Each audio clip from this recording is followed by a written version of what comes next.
What's up, everybody? Welcome into another YouTube live show. I am John Kurtz. I am with you a little bit weary, a little bit beleaguered after a trip to Vegas. All right, I'm running on fumes is what I'm trying to say. I am running on fumes after arriving back from Vegas, miraculously rescuing a laptop that I left in Manhattan on Thursday. Shout out to my buddies Derek and Colby for helping figure all of that out. There were many obstacles that could have prevented me from being here on this Sunday night to talk some Big 12 football with you, but alas, I am here. Okay. Also, let me throw in some Wi-Fi on the plane being an issue there too, because I was trying to get caught up on everything on a 3.5-hour flight, and luckily I was able to. But it was choppy there for a minute. Okay, it was choppy. I had to deal with some rough Wi-Fi for it too. But that is the dedication that I have to all of you and this channel, that I am here. So thank you for being here. I appreciate all of you guys who are already here and who will continue to show up and filter in throughout the chat. We're going to talk a lot of actual Big 12 football today. So if you are on that side of the content machine here on this channel, rejoice. Not that there won't be any conference realignment, because it does appear that our buddy George may be stepping in it a little bit once again. I do want to get you an update on that I've been meaning to for a while. And Brett Yormark did throw some cold water on any thought to Gonzaga being added to the conference anytime in the very near future. That doesn't mean the door is totally shut by any means ever, but in the very near future, which some of that talk the other day was starting to kick up like that might be a possibility, does not sound like that is going to happen based on Brett Yormark's comments at Big 12 Media Day this past week. But that's what we've got. We're going to talk about this Big 12 title race, everybody, because it feels more open. I'm debating whether or not to use the word much, but it certainly feels more open after the last couple of weeks, but particularly this past week of Big 12 football, where you just have a confluence of a lot of things coming together. One, Texas and Oklahoma looking much more mortal in their games against Houston and UCF, two teams that have really struggled as newcomers to the league this year, and I don't think many people gave them much of a chance in either one of those games, and they damn near pulled it off in both cases. A little bit of controversy from the officiating crew helping out in both cases too, and then you have a Quinn Ewers injury.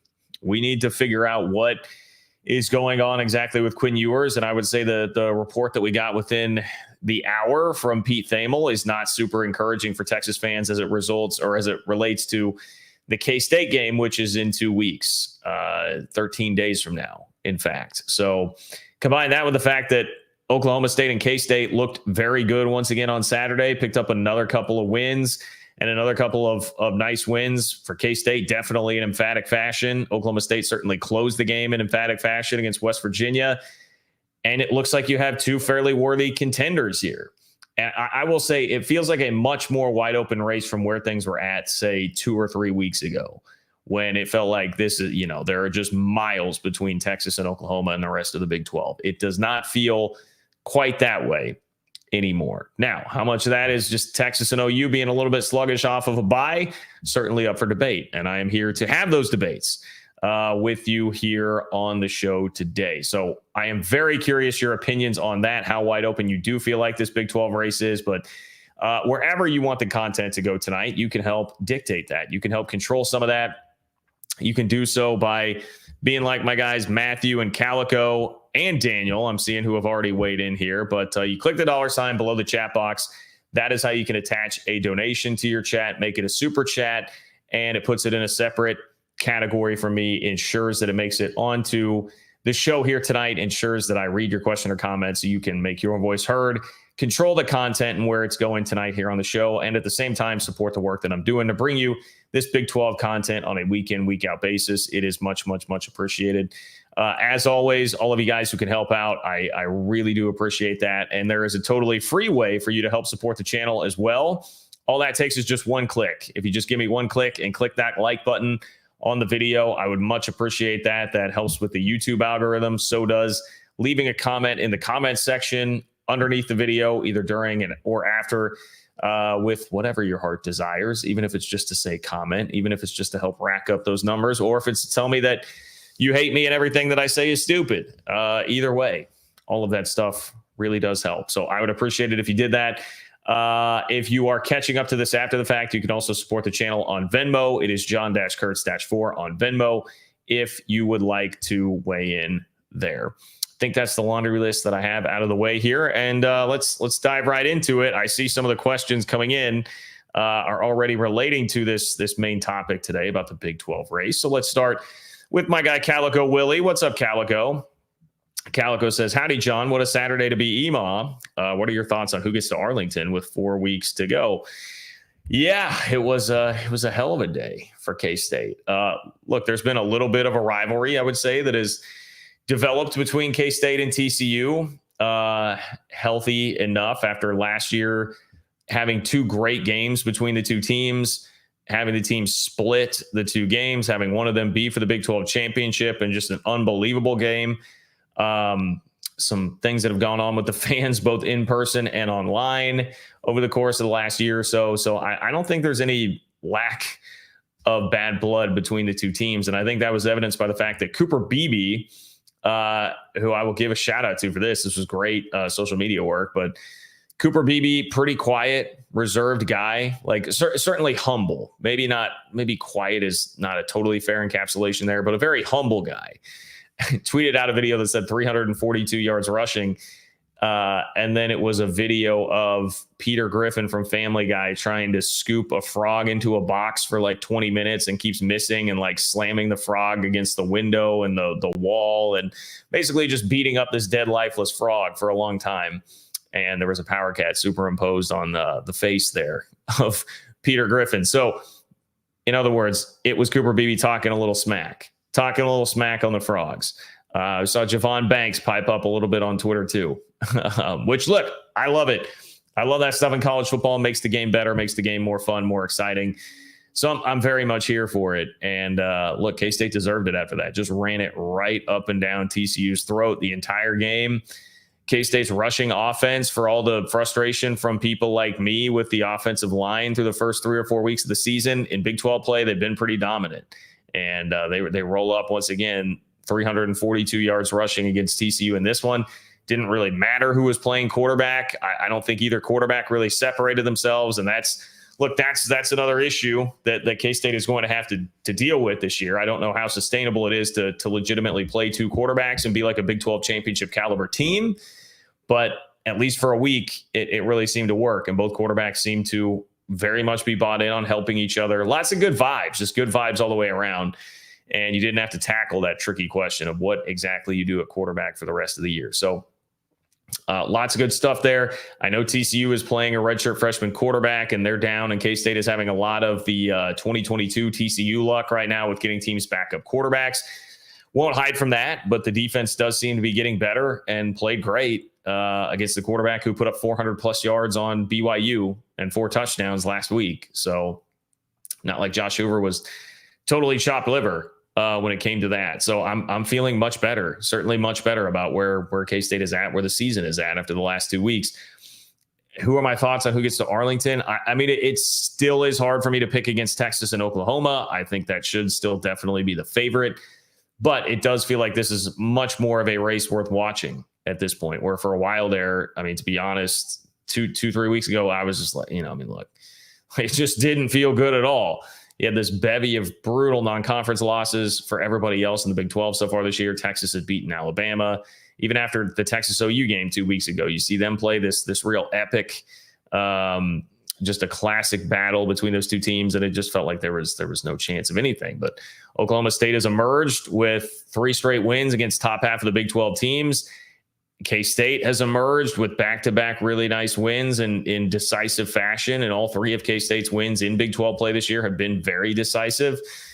And it looks like you've got some legitimate contenders, plus the Quinn Ewers injury is a factor there too. So I guess I would put it that way, Calico. I still would definitely take Texas, Oklahoma, even probably over the field at this point. But I think you've now got a puncher's chance. You've got a puncher's chance of getting a K-State or an Oklahoma State into the mix there, which did not feel like that was the case. Did not feel like that was the case a couple of weeks ago. So we'll get more in depth in all of that. And I do want to get you the latest Quinn Ewers injury update there too, but appreciate you, Calico, for your support of the channel.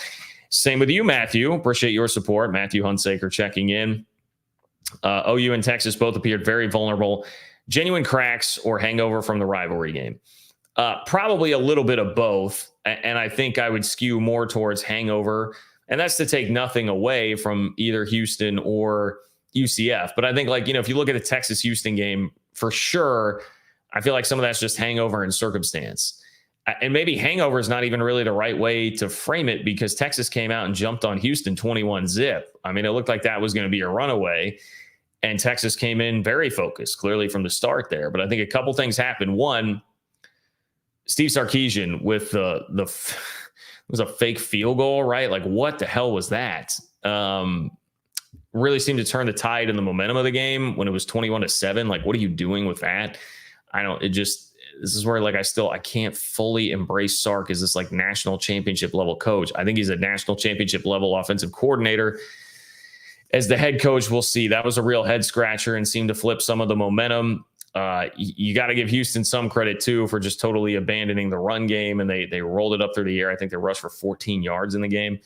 But because it was you jump out to such a huge lead and you let your foot off the gas, that speaks to me more of like the problem with Texas's program as a whole, where they haven't developed that killer instinct and they haven't been able to take care of business. That's really, because it's not always just like within a game. It's even just beating Kansas 2 years ago, right? They won't take care of business consistently enough for you to trust them.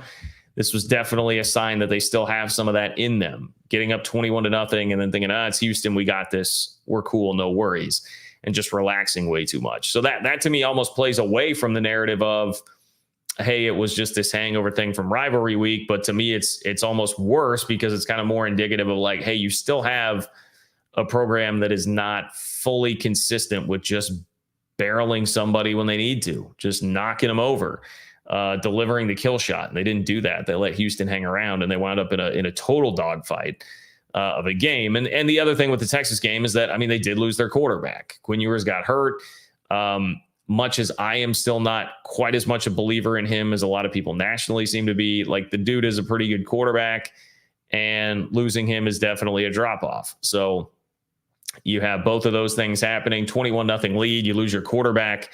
Like, I think it's a pretty easy puzzle to put together here to see like how that actually happened to Texas. But we have a couple examples here this year. Wyoming, it's an absolute dogfight after 3 quarters. Wyoming, solid team, but not somebody that should be hanging with Texas. Houston, solid enough team, but not somebody that should be hanging with Texas deep into the fourth quarter, even if that game is being played at Houston. And then Kansas, minus Jalen Daniels, for 3 quarters, they're right there in that game too before Texas pulled away late. So we've still seen this. And I would kind of go back to what I said a few weeks ago after the Alabama game. Like, Texas will get up for big moments. They will get up for games like that. I still worry about their ability to consistently take care of business and beat teams that they should beat.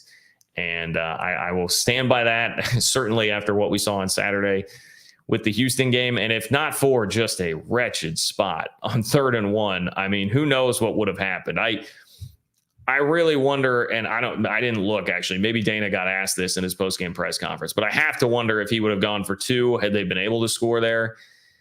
Although he probably would have just used as a 2-point play the play that they ran on 4th and 1 that didn't work, trying to get that little quick route like out in the flat for the receiver that Donovan Smith just kind of threw behind him.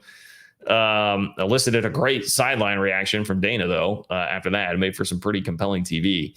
But, I mean, they got screwed on the spot on 3rd and short, and I know that Dana went off on that in postgame, rightfully so. That was a bad call. They should have had the first down there and not had to worry about it at all. UCF, by the way, got kind of hosed on a pass interference call at the end of the first half that led to 3 Oklahoma points. And how many points did Oklahoma win that game by? 2. I'm not Lincoln Riley. This is 2. Lincoln Riley also, by the way, should be doing this to his defensive coordinator. I know it's not all that USC's got more problems than just that right now. Anyway, I'm placating our Oklahoma fans, right? I'm playing to the Oklahoma audience by taking a little bit of a Lincoln Riley shot there.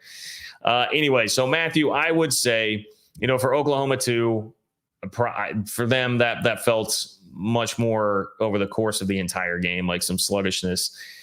coming out of the rivalry matchup. But at the same time, too, I don't mean to say that to take anything away from UCF, because I think UCF earned a lot of respect with that performance that was much needed based on the way their season had been going. And I think the other clear takeaway from that game is just that, like, John Rice Plumlee is the significantly better quarterback for the UCF offense. Nothing against Timmy McClain. He definitely has some arm talent, and he definitely has a penchant for making some spectacular things happen. But I think we learned, like, Rice Plumlee can't even really utilize his legs, which is that was supposed to be his greatest asset.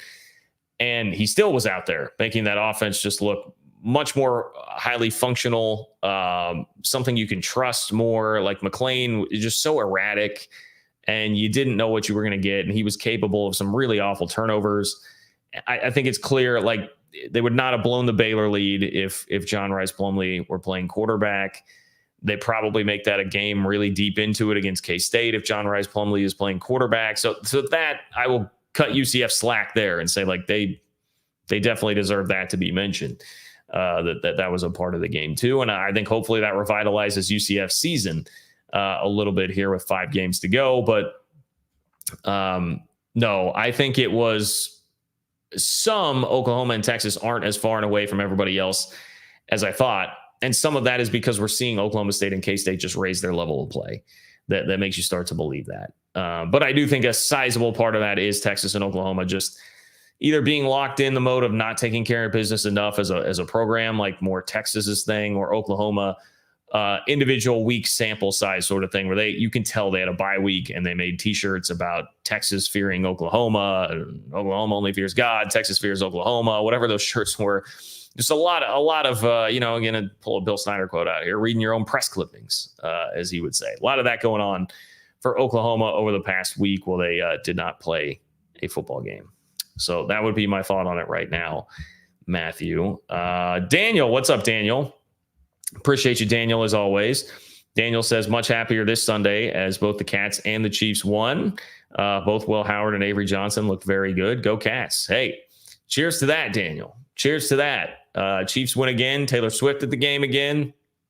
Taylor Swift doing some secret handshakes with Brittany Mahomes up in the box. I mean, the vibes are good here in Kansas City, people. Vibes are very good. I didn't even get to see all of the Chiefs game today as I was in transit, but I caught bits and pieces. And yes, Will Howard and Avery Johnson both did look good. I would say good. You know, I mean, they were not incredibly efficient passing the ball, which is still a concern to me. But if you're going to run for 340 yards, it doesn't really matter as much what you're doing in the passing game. And they have been very consistent at being able to run the ball a lot during Big 12 play. The sort of frustrating part for me is that I keep wanting K-State to get away from being a team that has to be overly reliant on quarterback run game. And right now it feels like they are with both quarterbacks, by the way, because Will Howard torched TCU on the ground. It makes me leery of what injury issues could come. And if you scoff at that, just ask Texas Tech about how that goes, where they've lost Tyler Shuck and Baron Morton. And now you have Jake Strong out there playing and throwing 6 interceptions in 2 games and having a 5 turnover loss against BYU this Saturday. That can get you into hot water really, really quick. But for now, it's definitely working. I understand why they're using it, especially with a talent like Avery back there. So I feel good about where they're at. I feel good about being able to utilize both options the rest of the year.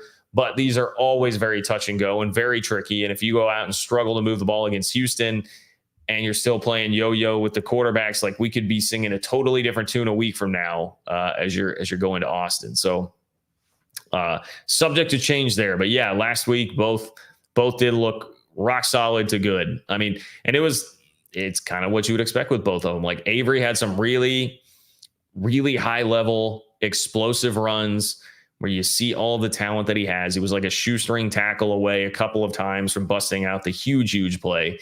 But still moved the ball down the field. They were efficient when he had the ball. But same with Will Howard. And Will kind of took what was there through a couple of swing passes that went for a huge chunk of yardage, one for a touchdown to DJ Giddens, and also was very effective on the ground too when TCU would be less expectant of that from him. So not quite the high highs and low lows, but very solid very solid. Meanwhile, like Avery Johnson dropped one in a bucket to Jace Brown, who that was one of the big storylines of the game from a K-State standpoint. It's probably a little inside baseball for non-K-State fans, but they had a true freshman receiver step up and look very good, created separation like we really haven't seen anybody create so far this year. So that was definitely a bright spot. Avery dropped one right in the bucket to him, but there were also some passes that didn't really look all that great. He took a bad sack at one point. He took a bad delay of game penalty after the sack. So you saw some of the like, okay, yeah, this is a freshman. Like that there are pluses and minuses to playing both of them. For right now, I will just say that the team as a whole is playing much, much better football than it was. So I think they do deserve to be recognized as a legitimate contender along with Oklahoma State. I still think maybe Kansas. I mean, we'll see what happens with Kansas this weekend against Oklahoma, but I will be very interested in that because to further this conversation along about Texas and OU and how vulnerable they actually are, I think we'll get a lot of answers, at least on the Oklahoma side of things with what happens this Saturday in Lawrence, because like, that'll be a juiced up crowd. Kansas is coming off of a bye week, and I think they have an excellent coaching staff, as good as basically anybody in the conference. And I'm not sure. I'd have to go back and look at like where Kansas's buys have been the first couple of years under Lance Leipold and how much that has helped. But my guess would be when you have a coaching advantage generally every week, that's probably going to be a really big advantage for you to have the bye here. If it really truly was Oklahoma just being sluggish because they were reading too much about how awesome they were against Texas and they had extra time to think about it, then I would expect a pretty crisp effort. And Kansas is certainly gettable in Lawrence there. They could win that game by 2 touchdowns. I think it's going to be closer than that. And I do expect Kansas to really give them a fight, but we'll find out some answers as far as that goes coming up on Saturday. Eric's Oklahoma State and Utah crushing Caleb Williams' spirit. I like that. That's pretty good, Eric. That's pretty good. That is one thing I have not been able to see much of any games outside of what happened in the Big 12. So I have not made my way to highlights from that game. I was just picking up some of the Twitter discourse about that.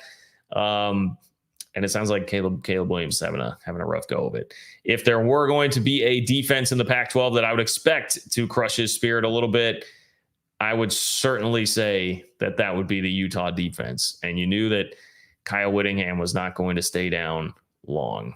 I actually saw, I think it was Fran Fraschilla of ESPN, basketball analyst, but he tweeted about Kyle Whittingham and Chris Kleiman saying basically like, hey, these guys are 2 rock solid old ball coaches, man. You can't count them down for very long. They're going to come back and get you. And we definitely saw that on Saturday. So that's pretty well done. I believe Oklahoma State crushed Caleb Williams' spirit once upon a time, right before his head coach took off to USC. And then, of course, Williams would eventually follow.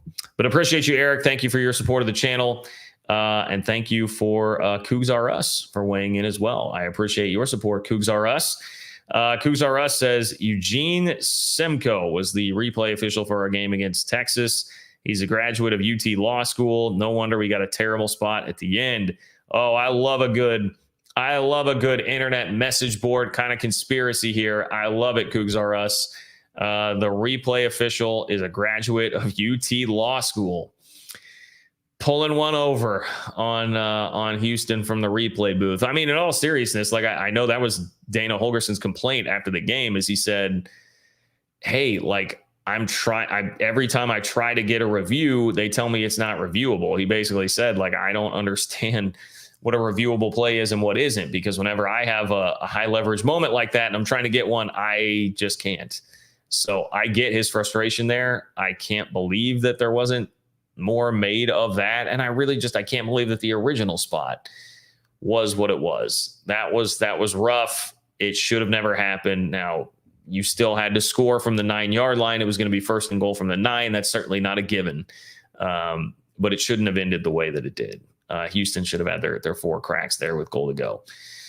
So I digress for now, but I have no research. I guess I'll put it this way, Cougs R Us. I think you guys got a little bit screwed there.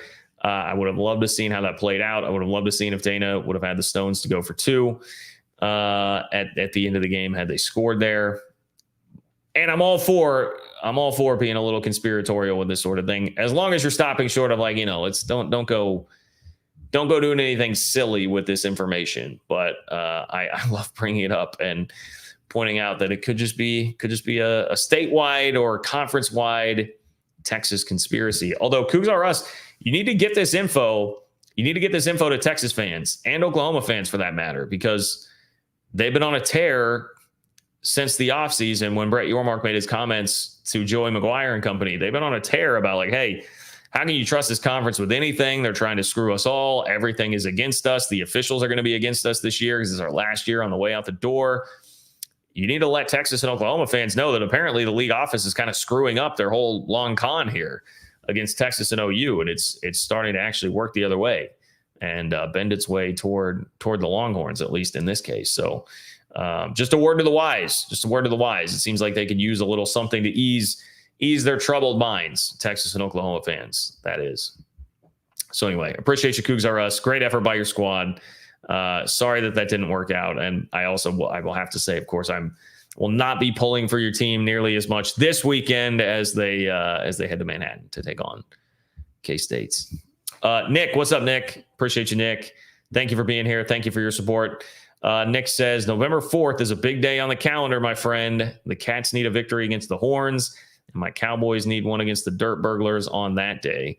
If it happens, then we may be on course for a rematch. Go Pokes. Well, I mean, there's nothing that sounds better to Big 12 fans, at least fans of the new league, right, at this point, than a K-State, Oklahoma State rematch in Arlington, right? I mean, that is 1,000% what everybody here would want and like to see. And how crazy of a story would that be from where both of those teams were when that game was played in Stillwater? You remember, like, that was before Oklahoma State's surge here. So fresh in everybody's mind was still the 6-point loss to South Alabama. Fresh in everybody's mind is Oklahoma State doing the quarterback roulette thing and not picking anybody and just looking wretched on offense. And then K-State went out and looked awful in that game. Credit to Oklahoma State. They thumped them. I've been getting crap from Oklahoma State fans, like thinking I'm not. All respect in the world to the program. You've definitely owned K-State over the last 10 to 15 years. And I mean, I would trade the last 10 to 15 years of Oklahoma State football for the last 10 to 15 of K-State football for sure. But that was definitely a pretty putrid effort that K-State put out there on the field. It just did not look like I think Oklahoma State looks better, by the way they played the last 2 weeks than they did even in that game against K-State. I think they continue to get better. So, point being, if you look at what the product on the field was on both sides in that game, if you would have told anybody watching that game at that point in time, hey, this is going to be a Big 12 championship game rematch, I mean, everybody would have looked at you like you were high. Like, there's no way that anybody would have anticipated that being a realistic thing. So that would be a crazy, crazy turn of events if it actually happened. But yes, November 4th, I'm just assuming that's got to be Bedlam, right? Bedlam in Stillwater. And here's the thing about Oklahoma State. Like, you better take Oklahoma State serious as a heart attack, because they've got 4 games against the newcomers of the Big 12 left outside of that game against Oklahoma. Let me fact check that, actually. But I read that and I thought, oh boy, remember, you only have 2 wins so far this year from any of the 4 newcomers against the old guard in the Big 12. And that is correct. Cincinnati, Oklahoma, at UCF, at Houston, BYU. That's what's coming up here. Cincinnati, Oklahoma, at UCF, at Houston, BYU. So, I mean, I will say, like, at UCF with a healthy John Rice Plumlee, if they have really turned their season around, I mean, that is certainly that's a losable game. Houston did just push Texas to the absolute limit in that game. And I still think BYU has something to them. They obviously got one of the 2 wins that the 4 newcomers have against the old guard Big 12 schools this weekend with Texas Tech. So I don't want to just totally write any of those teams off. And we've seen that the most dangerous thing you can do really in this league this year is to start projecting forward and being like, well, man, this schedule looks very manageable. They will have no problem just rolling through this. Every time you start to do that, you get burned. We started to do a little bit of that with West Virginia. The Mountaineers have now lost 2 straight games. So it's a dangerous exercise to start doing that. But yes, on paper, Oklahoma State's got a pretty favorable schedule, and Quinn Ewers may not play. Quinn Ewers may not play in that game against K-State in a couple of weeks. We shall see. Let me, in fact, before I get to Jay Rodriguez, and by the way, Nick, thank you very much for your support of the channel. I appreciate you a lot, man. Before I get to Jay Rodriguez, let me read you the latest on Quinn Ewers. So he goes out with a shoulder injury.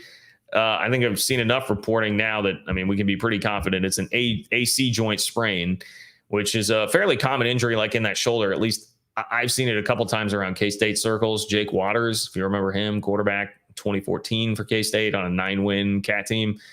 He had an AC joint injury early in the year against Oklahoma, and I know how to battle through that. So it's not going to be like any kind of season ending. But this is what was said by Pete Thamel, who I consider the foremost reporting authority in college football. Said sources, Texas quarterback Quinn Ewers has a grade 2 AC joint sprain in his right shoulder, which is his throwing shoulder, and is expected to miss some time, an MRI revealed on Sunday. The injury is not season-ending, as Anwar Richardson reported earlier.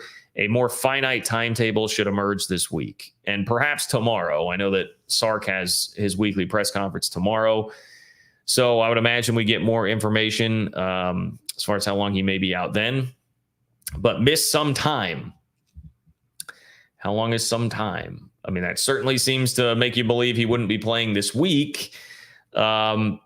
The Barstool Texas account, I don't know if they're pulling this from like message board rumors or what, but the Barstool Texas account had a tweet that said, looks like Quinn Ewers may be out 3 to 4 weeks.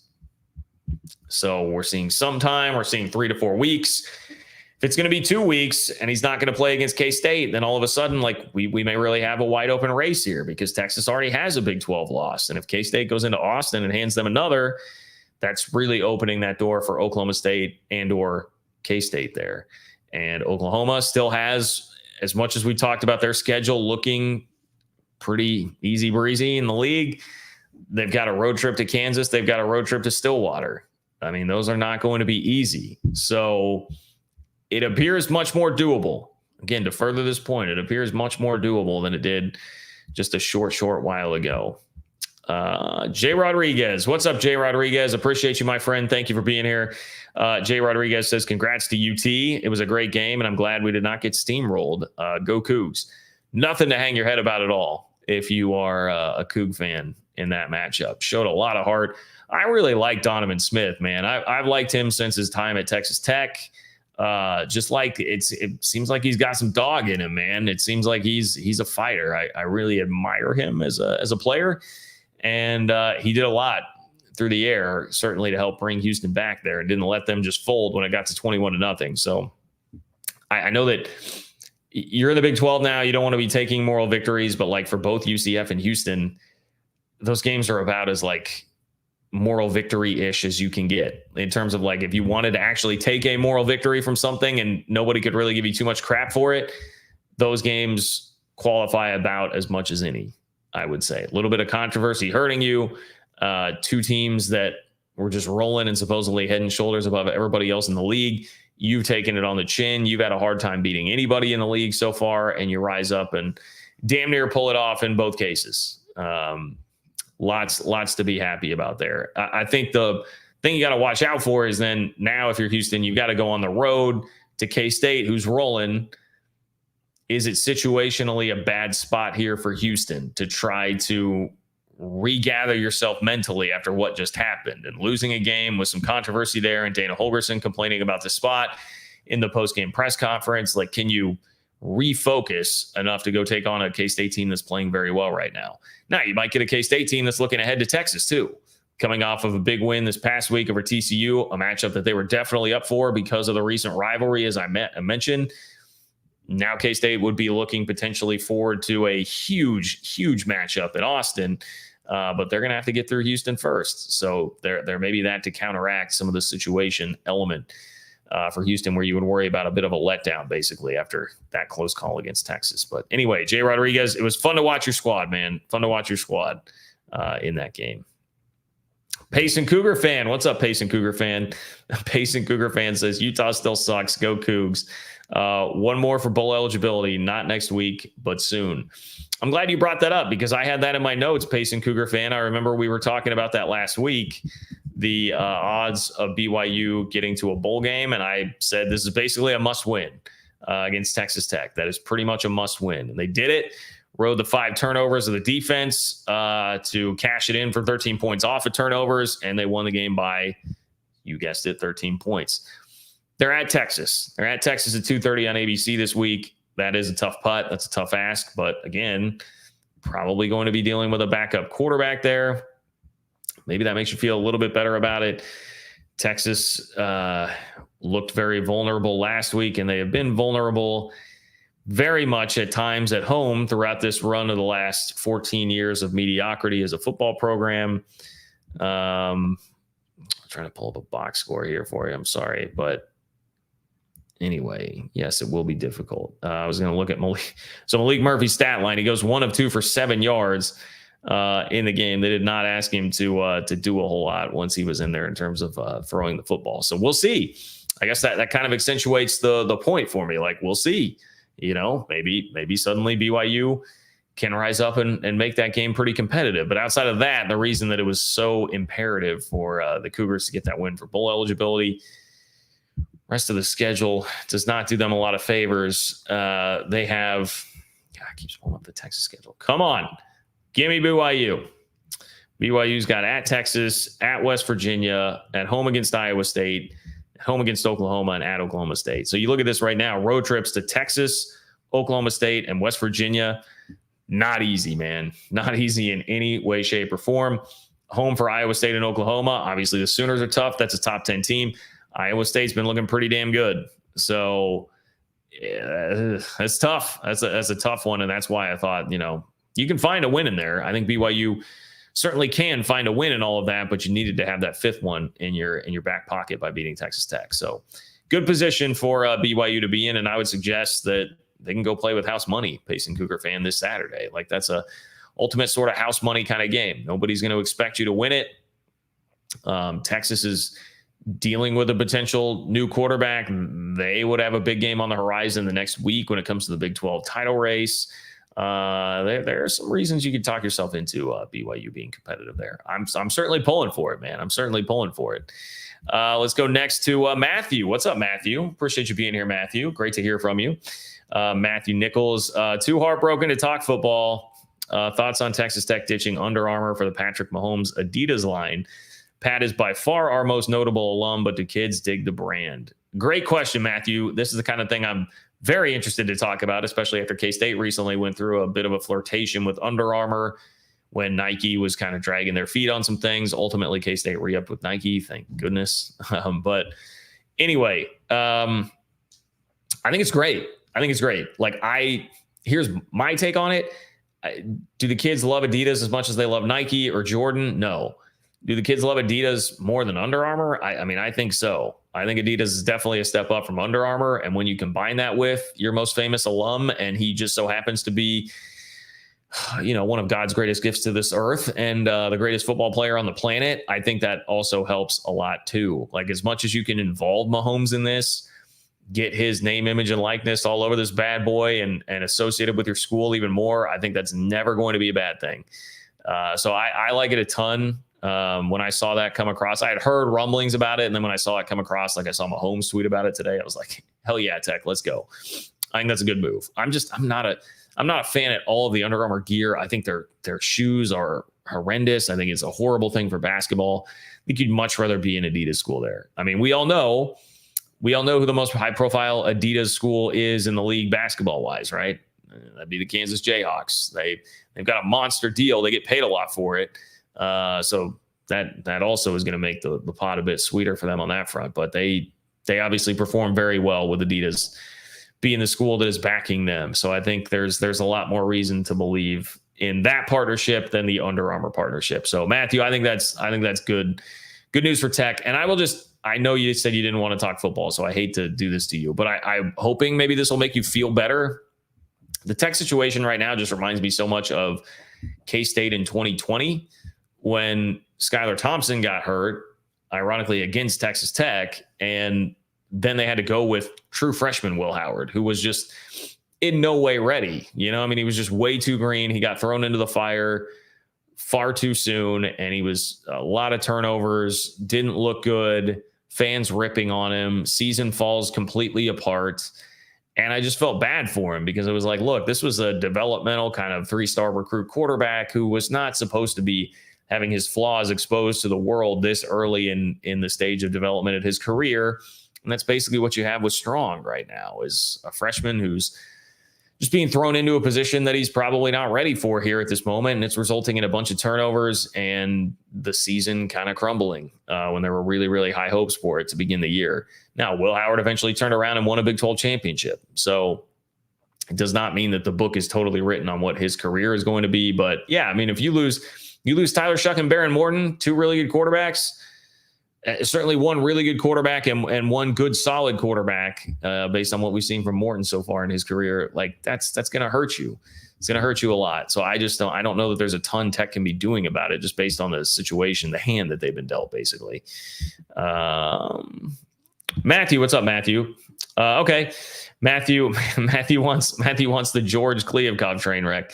Matthew says, what is the George K gaffe you hinted at previously? I know I shouldn't, but can't keep from watching the continuing train wreck. I'm happy to oblige, my friend.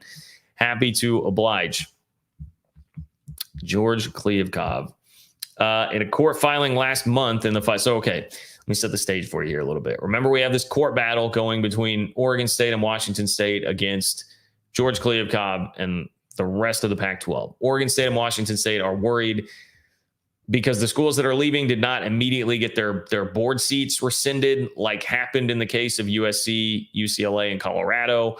And they were worried that they could be having board meetings and voting on things that would determine where some of the money left in the conference is going to go and could screw Oregon State and Washington State out of a bunch of money and perhaps other things as well. They just were uneasy with that whole situation.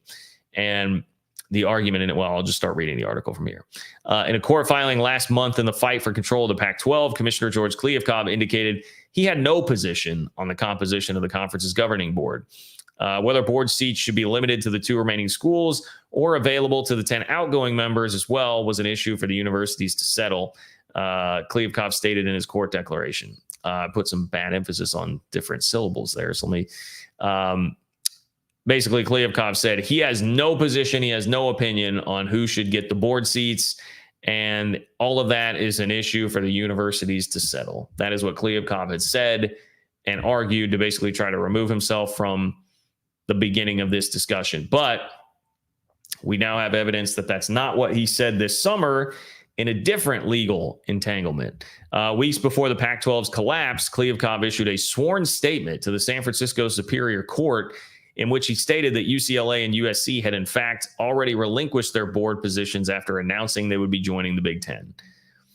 So you have an on-the-record statement in San Francisco Superior Court from Kliavkoff in virtually the exact same scenario saying, well, yeah, USC and UCLA already abandoned their board position, which would seem to directly contradict the position that Kliavkoff is actually arguing here, which is that, it's not for me to decide, that's for the schools to settle. And now you can look back and say, well, here's a statement from you on the record in court where you said, actually, you did have a strong opinion on it. And it was that USC and UCLA had abandoned their board positions. So to continue in the article, the statement unearthed by the hotline. Oh, Pac-12 hotline. Hey, shout out to John Wilner. I should have mentioned John Wilner article, of course.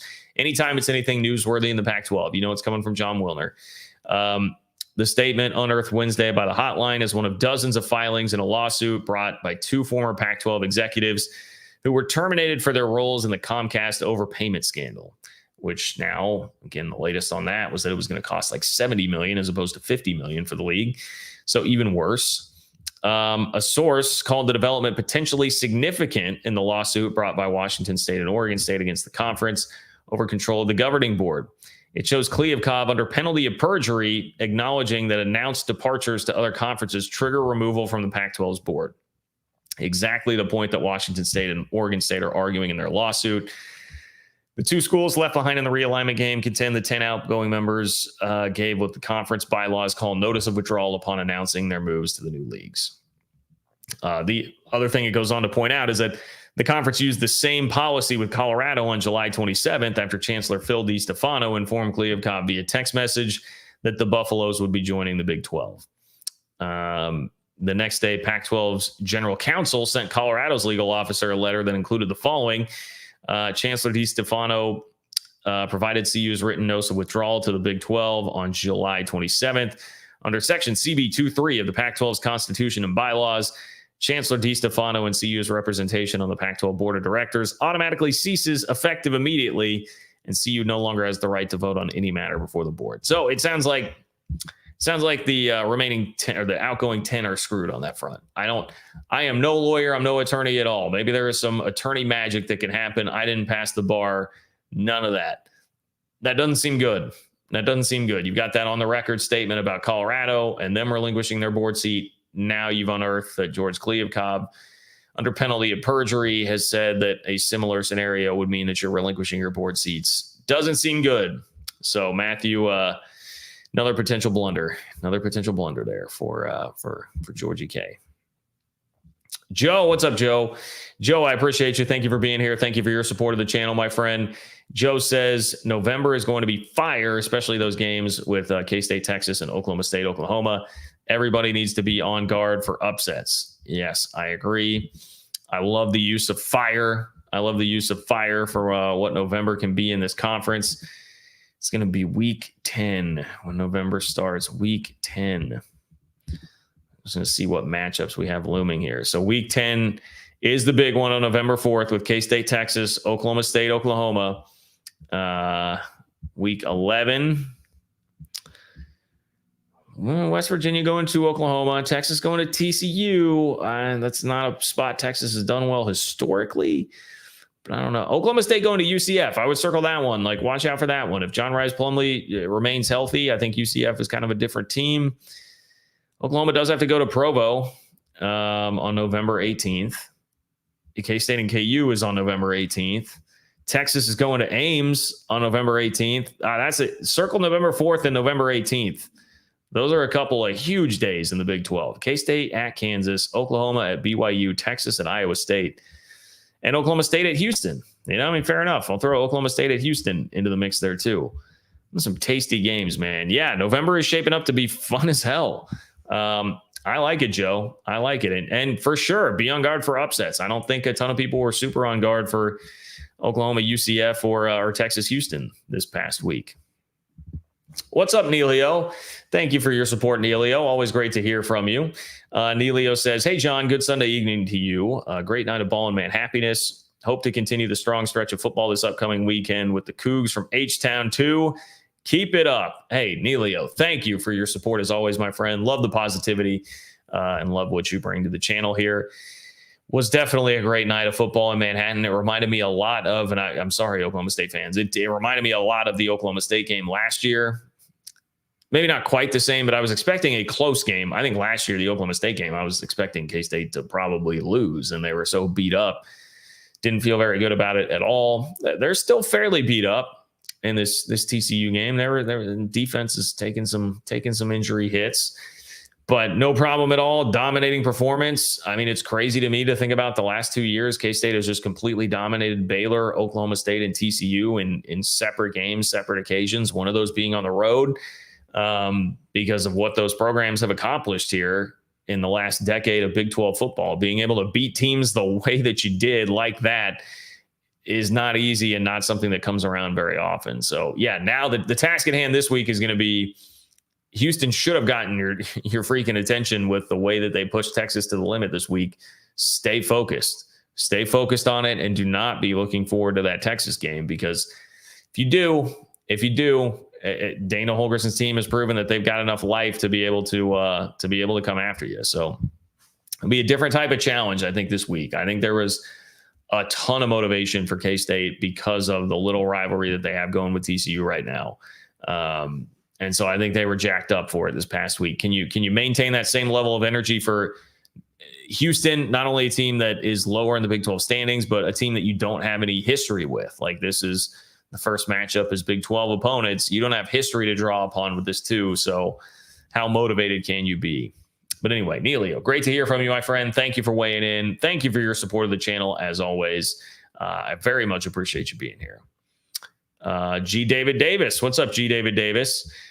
G. David Davis says, my Frogs were awful, but K-State's speed and O-line and D-line were scary good last night. I've got K-State over OU by 6 in Arlington. Go Cats. Hey, G. David Davis, my guy. My guy. Thank you, sir. I will take that right now. Give me that right now. Honestly, I would love a shot at Oklahoma in the Big 12 championship game. Not as much as I would love a shot at Oklahoma State because of what that would mean for the league to keep Texas and Oklahoma out again. But I would definitely love to see that too. Yeah, I mean the lines were dominant. It was K-State obviously with the 342 rushing yards got after it, but then the defensive line too, and they were dialing up some pressures, but they were getting pressure all over the place. Like that, Hoover did not have much room to roam. He was constantly under duress, and that seemed to really affect things for TCU offensively, get him a bit rattled. Some timing was off on things offensively for the Frogs, just completely out of sorts. So I would agree with you. And that was very encouraging because it's felt like at times this year, the K-State defensive line has left something to be desired too. They were good early. Then they had seemingly faded a little bit, and there wasn't as much of that. But now, last 2 weeks, they've gotten after the quarterback, and that has made a world of difference for the defense. Gotten after a couple of young QBs, fair to point out for sure. But they've been able to get after the quarterback the last few weeks, and that has helped a lot. So, G. David Davis, I appreciate you, not only your support of the channel, but weighing in after on a week where it was tough for your squad, man. I respect that. I know it's not easy. It was like Matthew saying earlier, like football hurts to talk about. I get it. I know the feeling. We've all been there. So I appreciate you. I appreciate you stopping by to support the channel. Alan, what's up, Alan? Glad to see you here, Alan, as always. Thank you for your support. Alan says, John, congrats on the K-State win over TCU. Now it's the Jayhawks' turn to spoil OU's season. The Sunflower Showdown cometh, still holding a table at the wheel. Rock Chalk Jayhawk Allen. Fair of you to keep pushing on that now as things have turned a little bit in the last few weeks that, certainly have me more optimistic about what the result of that game would be. Yeah, we'll see. We'll see. Game time decision. But look, it would be very good news for K-State and Oklahoma State if Kansas would win this weekend to spoil Oklahoma's season, at least for now. Does Oklahoma still have a playoff shot with one loss? They very well might. But it would definitely throw a wrench into things if they were to lose that game. And like I said, I absolutely anticipate a dogfight here. You're giving Lance Leipold and Andy Kotelnicki an extra week to prepare. Lick their wounds, yes, after the Oklahoma State game. But, I guess I would say maybe get Jalen Daniels back healthier, but I'm just not counting on anything with him the rest of the year. I think I would just consider it whatever you get from him as gravy. But Kansas could definitely win the game just with Jason Bean. I think he's a capable enough quarterback to win that game. So I think it's all there. That's a game. Like, frankly, if Kansas had, did they announce where game day's going? I'm sure they did by this point. I think that probably would have been a game day possibility had Kansas not just lost at Oklahoma State, because I believe the national slate is a little bit lighter on big time top heavy matchups this week. So I think it'll be a very good game. Kansas will have a hyped up crowd there. Great coaching advantage, I think, in the game for Kansas. Nothing against Brett Venables, but I've just been very impressed by what the Kansas coaching staff does. So anyway, I'll be tuned in, Alan, and stay tuned on the Sunflower Showdown. We'll see. I guess we're less than a month away from that, which is absolutely crazy, absolutely wild. David, what's up, David? David Kurtz. Maybe because Iowa State was on their bye week and you haven't mentioned, Iowa State beat Oklahoma State already and has just as good a shot as KSU2 right now. Respect. Yeah, I shouldn't leave Iowa State out of the discussion. And you're right. A big piece of this discussion is just that they simply weren't top of mind because they didn't play. That is fair. Let me pull back up week 8 here. It was not that was not me deliberately leaving out Iowa State for any reason. So much of the development of how I feel this race is wide open is based on what happened this week. And we had 2 really good results from K-State and Oklahoma State there. Now, having said that, I just believe there's a higher ceiling with K-State and Oklahoma State based on what their roster is and frankly who the head coaches are than I do with Iowa State and Matt Campbell. I don't believe in Iowa State having a legitimate chance to get to the Big 12 championship game.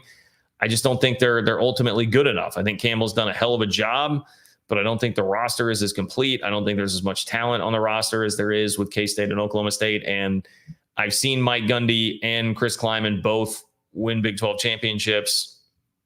I've seen them both play in Big 12 championship games very recently. And I know Matt Campbell did get there in the COVID season. We can have a discussion about all that, whatever. I don't see as high a ceiling for Campbell as a coach. I told you the other day, I think he's high floor, not as high a ceiling as what everybody thought for a long time there. So I'm not buying into Iowa State as being a legitimate contender there. Maybe that'll come back to bite me because, I mean, Iowa State could certainly beat K-State later this year. A lot could happen between now and then. That's the last game of the regular season. So that statement could come back to burn me.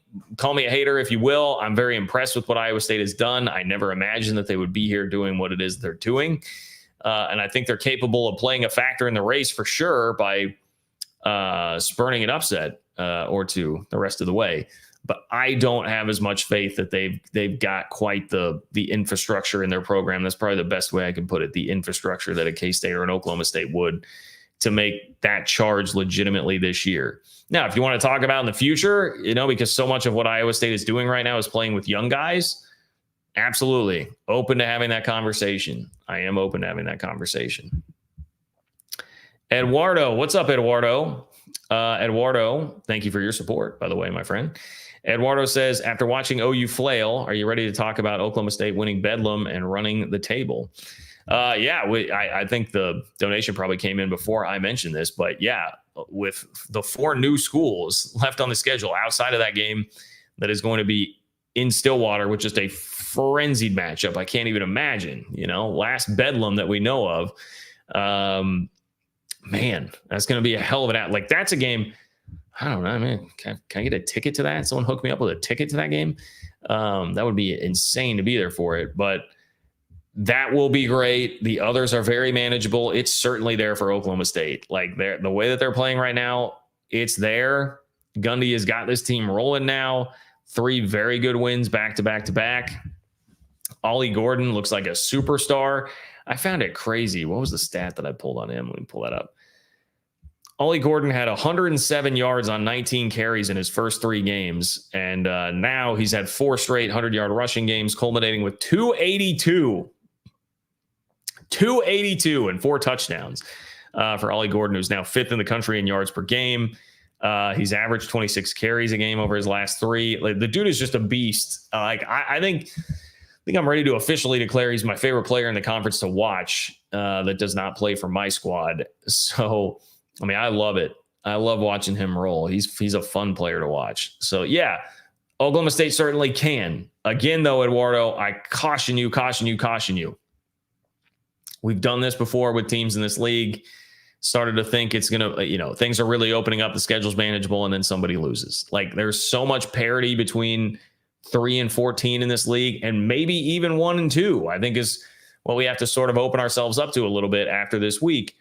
There's so much parity in this league, and especially when you're going on the road, I think it's foolish to just start racking those up in the win column. Even if it is the 4 newcomers, and we've seen how much they have struggled, I would be careful about just racking up particularly Big 12 road games as wins right now. So am I willing to have that conversation? 100%. Oklahoma State has earned the right to have that conversation.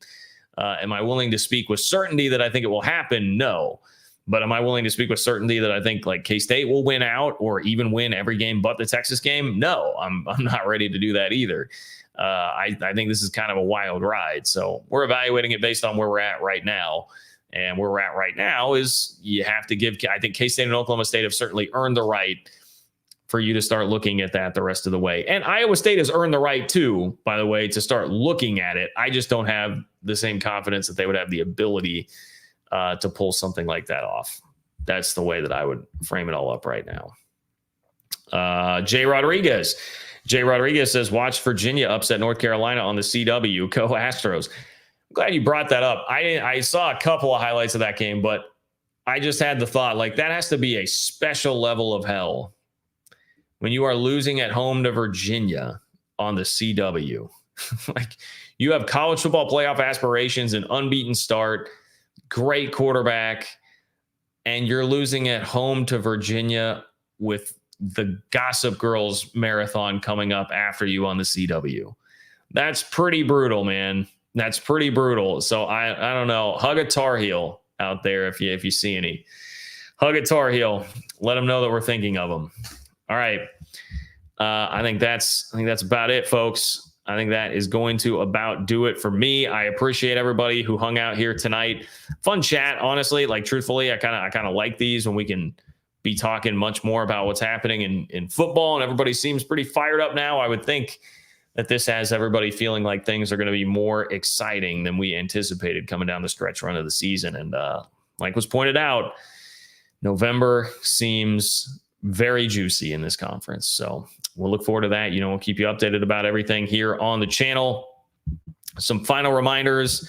If you can, please do like the video on the way out the door. That helps me out with the YouTube algorithm. Leave a comment in the comment section, whether you love me or hate me, agree, disagree. All of that stuff really helps. John-Kurtz-4 on Venmo. If you didn't see this live and you'd like to contribute to the channel, you can do so there as well. And hey, spread the word about the channel. Tell a friend. Word of mouth, Facebook, Instagram, Threads, Twitter, whatever it is that you use social media wise, let people know about it there. If you're in a fan group, friends of whatever school, the conference, whatever it may be, post some links in there and get more people to this channel. I would appreciate all of that sort of help as well. Justin in with a buzzer beater. What's up, Justin? Justin says, nothing greater than watching your rival go on a 4-game losing streak. Go Bulls. You see that? It was too much UCF love for playing a hell of a game on Saturday in Norman. Justin came in, UCF fans, and he got you at the buzzer. I don't blame me. Just blame Justin. That's it. Anyway, I appreciate you guys. Thank you for being here. Enjoy the rest of your Sunday night. Have a great start to your week, and I will talk to you all soon.